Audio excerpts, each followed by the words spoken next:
Hey everyone, Phil Cornetta here again, PGA teaching professional and director of instruction at Sun and Air Golf Center.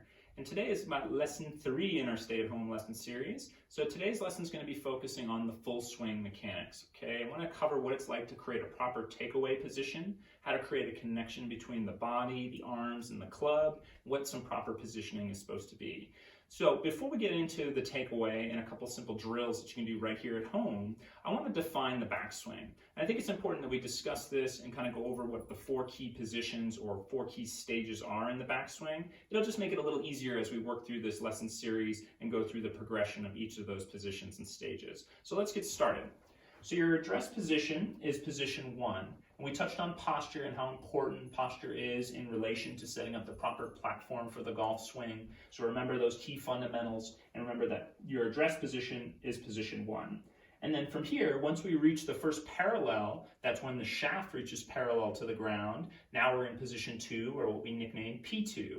And then from here, once the left arm reaches parallel to the ground, that's now position 3. And then when we get to the top of the backswing, that's position 4. Okay, so those are the 4 key positions and stages of the backswing that we want to be aware of as we work through our progression over these lesson series. So what today we're really going to focus on is getting from P1 to P2 correctly to set up for this next stage, which is P3 into P4. So let's get started. So as we get into our address position, again, I want to try to get my feet, hips, and shoulders all running parallel to my target line or wherever I'm intending to hit the ball. Okay, and from here in our proper address position, I want to go over how to get into the correct position going back. And I think it's very important to understand that there are a couple of key path lines in golf. 1, what your club head path is doing, and 2, the path in which your hands are traveling on, known as your hand path. So a common issue or kind of problem that I see players kind of fall into when they're first taking the club back is a lot of players will tend to pronate their wrists too quickly, and then all of a sudden now the club head gets slung behind their body, their arms and hands tend to start to push away from their body, now disconnecting the arms from the body turn, and again, the club just gets heavier and gets more and more laid off and flat. You'll see players compensate by either folding the arms up, adjusting the wrist positions to try to correct the club face position. So these are all bad things. These are all things that relate to a more handsy, armsy golf swing, and we want to get away from that motion altogether.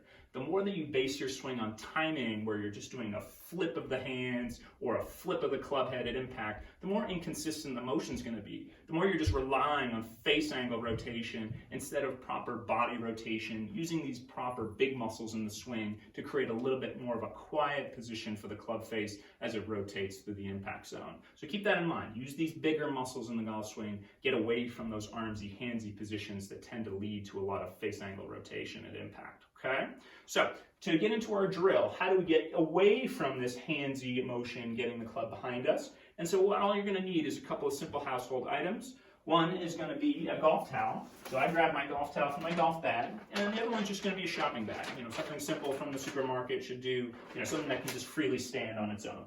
So let's get into why we're going to use the golf towel first. So first what I want you to do is take your golf towel, roll it up, tuck it underneath both armpits and across your chest. And then instantly, once you kind of get that feeling, you're going to feel the connection right away. The chest, the shoulders, the arms, there's a little pinch and everything's a little tighter now, which is a good feeling. And then from here, we're going to grip into our golf club.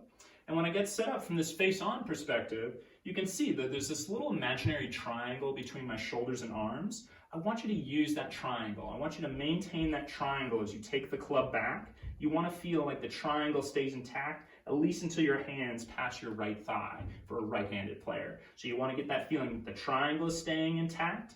And then from down the target line, what I want to try to do is, if we start to go back into that old move where the club head tends to roll behind us, you'll see that the towel instantly comes disconnected. So in order to create the proper feel, we got to keep the towel connected. We got to keep it underneath our armpits the whole time. So as we take the club back now, we want to get into that feeling that the hands stay in, the club head stays out, and the towel may stay connected between our armpits and our chest. So that's so important to understand that the club head path is going to stay outside of the hand path as we travel from position 1 back to position 2 when the shaft reaches parallel to the ground. And remember, you don't have to be perfect. In golf, I believe in a bandwidth theory where there's a certain bandwidth that we want to stay within and try to not get to the extremes. So in my personal opinion, it's okay to have the ideal position would be the club heads just slightly outside your hands at position 2. But if you're perfectly in line, that's nothing wrong there. Or if the club head's a little bit more to the inside, more indicative of a draw player, that's fine too. We just want to stay away from the extremes of these positions that tend to lead to more inconsistency. Okay?